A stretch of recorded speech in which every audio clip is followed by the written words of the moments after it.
Salut à tous. Alors, nouvelle vidéo actu de la semaine. La semaine a été plutôt, on va dire, assez calme. On va revenir sur le bonus donc 2024 où on a les dernières informations. J'attends quand même que l'on ait le retour en fait du journal officiel pour réellement faire une analyse.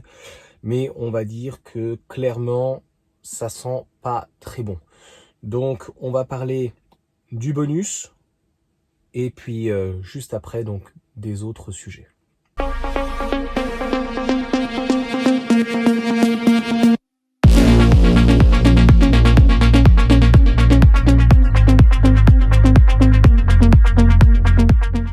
Bonus 2024 raboté à 4 000 € au lieu de 5 000, donc il n'a jamais été aussi bas, et il resterait finalement à 7 000 € au lieu, on entendait parler de 8 9 000.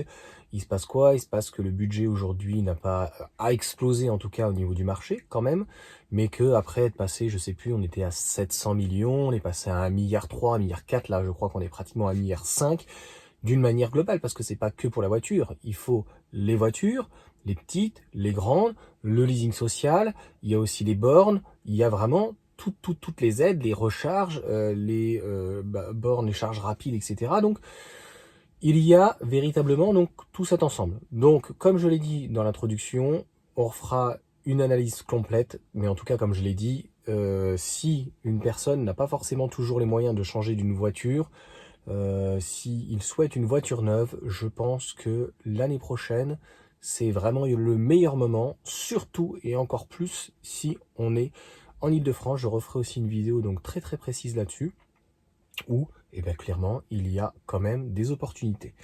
Alors, il y a eu une autre actualité, je vais la faire vraiment très rapide, c'est cette société VinFast qui n'en finit plus et on se demande quand est-ce qu'elle va couler. Il y avait d'autres sociétés, voilà, pour le coup c'est un Vietnamien. Moi j'aime bien le style, mais ce qui est marrant dans le monde automobile électrique, on parle de constructeurs limite inexistants et voilà, qui clairement vont très très vite faire faillite. Tiens, je te mets quand même le style de la voiture, c'est juste ça que moi que je retiens, c'est pour ça que je voulais en parler, je trouve ça assez magnifique. Ça ressemble un petit peu au Jimny ou ce genre de choses, donc assez sympa. Pour le reste, si ça veut bien télécharger, parce que c'est en direct, c'est la nouvelle Xiaomi qui s'appelle SU7. Bon, je sais pas, il parle de V6, V8, machin, peu importe. Des arguments pour attaquer donc la Tesla Model S. Xiaomi, ça va plus loin que la voiture, ça va plus loin que le téléphone. Je pense que au-delà de BYD, au-delà de SAIC, c'est vraiment tout ce que l'État, d'ailleurs il parle un petit peu de l'État profond, mais c'est tout ce que l'État en fait américain déteste. Il faut quand même se rappeler qu'avec les Japonais, ils ont tout fait donc pour détruire ce type d'entité, notamment les groupes comme Mitsubishi.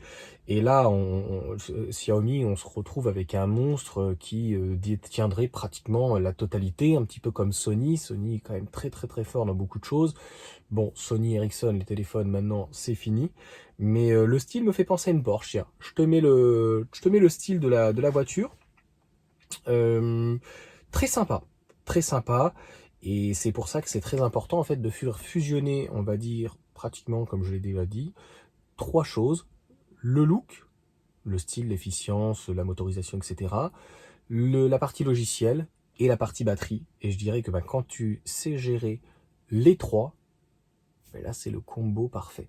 Et c'est la même chose quand on avait des gros groupes, c'est même plus des groupes, hein, Mitsubishi c'était des conglomérats, etc.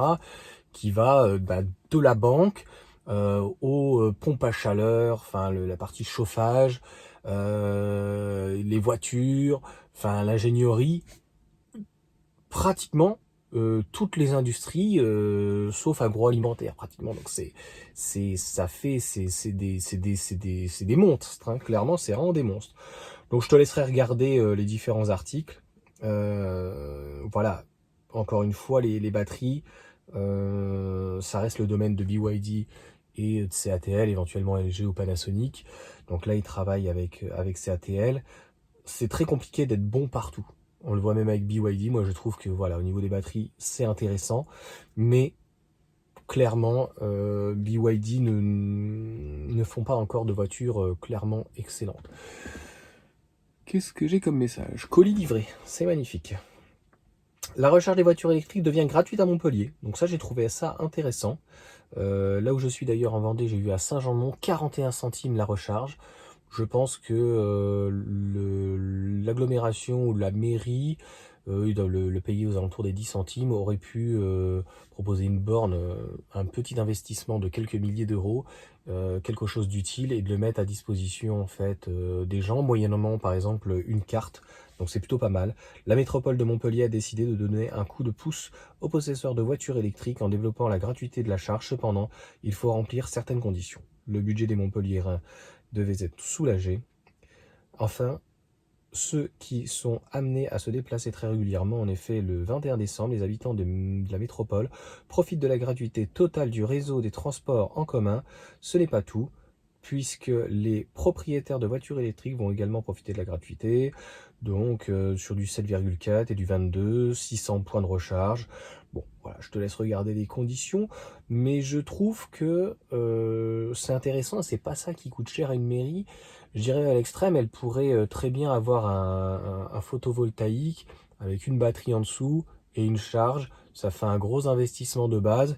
Et puis après, c'est emballer, c'est peser. Et je pense que ça va dans le bon sens, en tout cas, du terme. La dernière info que tout le monde un petit peu a relayé, c'est le Tesla Model Y, donc restylé, arrive bientôt. Bon, bah ça on le savait, hein.